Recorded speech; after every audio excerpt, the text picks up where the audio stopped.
ইদানিং আর এই বেটি আর নাই ক্ষমতায়, খুব 2 বার এমপি হয়েছিল, এবার লাল বাতি জ্বলছে। নাম নিস না কেউ? হ্যাঁ, লাল বাতি জ্বলছে এবার। বাপরে বাপ, বাপটা কি ধরতো সংসদে, মনে হয় যে উনি শেখ হাসিনা। এদি আমার দিক তাকান, কাপড়টা ধরে কইতো মনে স্পিকার। আমাদের প্রাইম মিনিস্টার পিএম কত সুন্দর ভদ্রভাবে দেখবেন যে একবারে লম্বা হাতাওয়ালা কাপড় পরে আর কি সুন্দর স্টাইল করে দাঁড়ায় প্রাইম মিনিস্টার কথা বলে না।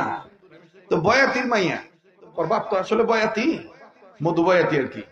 তো মধু বয়াতির মাইয়া 2 বার এমপি হতে, ওরে বাবা রে বাবা, ও বেটিও দিয়ে যে প্রাইম মিনিস্টারের ভাবে কয় মানে স্পিকার। আমি বলতে চাই আমাদের দেশের এই মাওলানারা, মৌলবীরা, শুধু ওনারাই সিয়াসাতের হাদিস পড়েন নাই, মানে স্পিকার আমিও পড়েছি। তা আমি এটা হই না, কি বাপ রে বাপ, সাবা দেখছো না কি পড়ছো সিয়াসাতের হাদিস? তখন কয়, আবার কয় মানে স্পিকার বুখারী শরীফ, মুসলিম শরীফ, মেশকাত শরীফ, আবু দাউদ শরীফ, ইবনে মাজাহ, নাসাই শরীফ। আমি কই এদের কি মাথা খারাপ নাকি? সিয়াসাতের হাদিসের মধ্যে মেশকাত এলো কোন থেকে? আলেম ওলামা যারা আছেন, সিয়াসাতের হাদিসের মধ্যে মেশকাত আছে না? কথা কয় না, মেশকাত আছে নাই। ওনারই চাপা হইলে সংসদে আরো কিছু হাইব্রিড ব্রয়লার মুরগি আছে ছিল, ওনারই চাপা হইনা জাপানি পাম দেয়। মধুবাইতির মাইয়া কথা কইছে লেগে টেবিল থাপড়ায়। কথা কয় না, জোরে কথা কও, জোরে কথা কও। টেবিল থাপড়ায় পাম দেয়।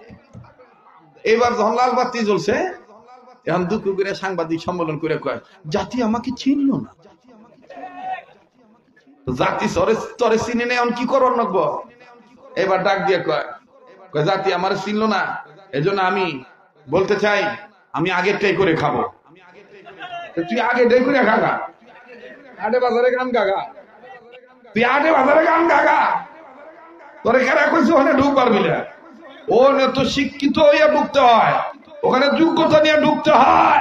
গান গায়া ঢোকা যায় সাফার জোরে, কিন্তু শিক্ষার ডিগ্রি অর্জন করা যায় না চাপা জোরে। কথা বলেন ঠিক কিনা? মোহতারাম হাজিরিন, আরে বাবা রে বাবা, কিছুদিন আগে, অনেকদিন আগে একটা গান গাইছিল, এক এক বছর এক একটা গান মার্কেটে ছাড়তো, ফাইটটা যায়। তারপরে বন্ধু 3 দিন তোর বাড়িতে গেলাম, দেখা পাইলাম না। আবার বহুত কিছু, খাজা বাবা মার হাবা, আকাশটা কাঁপছিল কেন, জমিটা নাচছিল কেন। এর আগে আর একটা গান গাইছিল, ওইটার প্রতিবাদ আমি করছিলাম।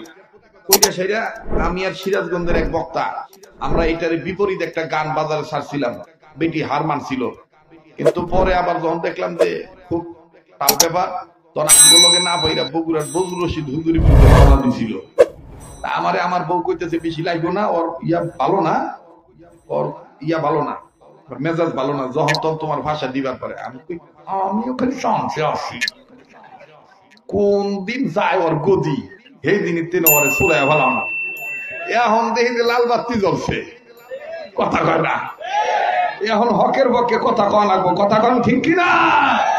এই বেটিরে জানা দিতে হবে বাংলাদেশ বাউল সম্প্রদায়ের দেশ, ঠিক আছে, বিশ্বাস করি ফকির বাউল টাউল থাকবে, আছে থাকবে, তবে ইসলাম নিয়ে ছিনিমিনি করলে ওই বাউল ফকিরকে আমরা বরদাস্ত করতে পারি না। ওই বাউল গোষ্ঠীদেরকে জানিয়ে দিতে চাই, বয়াতির মেয়েকে জানিয়ে দিতে চাই, এই দেশটা ফুরফুরার পিসাবদের দেশ, এটা জনপুরের পিসাবদের দেশ, এটা চরমনের আল্লাহর কুতুব ফজলুল করিমের দেশ, এটা আহমদ শফির দেশ, এই দেশটা তাবলীগ উলামায়ে কেরামের দেশ। এই দেশে বয়াতিদের আস্তানা অনুপাতে কোন মুসলমান চলবে না, মুসলমান চলবে কোরআন সুন্নাহের হক্কানি উলামায়ে কেরামের মাধ্যমে। তোমার মতন বয়াতির মেয়ের আইন নিয়ে মুসলমান চলতে পারে না।